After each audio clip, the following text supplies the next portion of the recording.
Hello everybody.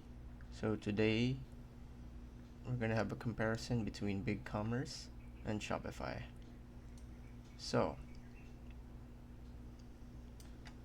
Shopify and BigCommerce are easy to use, but Shopify has a minimal learning curve, gets you selling faster. Visual drag and drop editor makes designing accessible to non-technical users.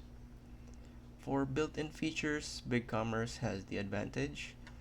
BigCommerce has comprehensive out-of-the-box features like products, reviews, customer groups, and channel management. For AI compatibilities, Shopify has Magic Create products descriptions, emails, and improves image like Sidekick.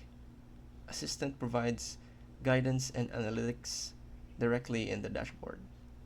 For scalability, uh, BigCommerce has this one. Multi-storefront capability for managing multiple brands, 600 variant options per product, streamlined omnichannel selling. For app ecosystem,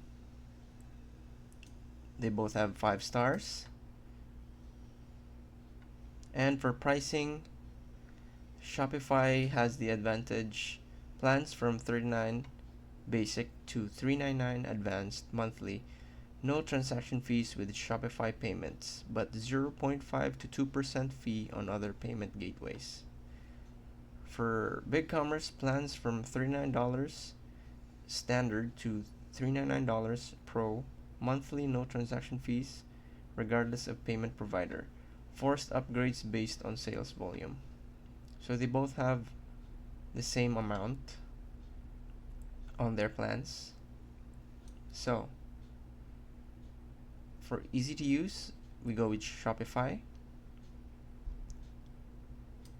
For BigCommerce, it's more easy and more have built-in features.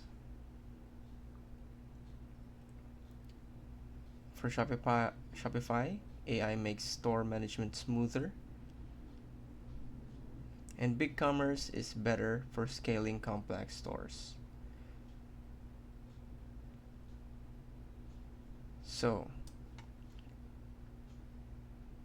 if you want flexibility, go with Shopify. If you want more enterprise features without enterprise prices, we go with BigCommerce. That's it for today. Thanks for watching.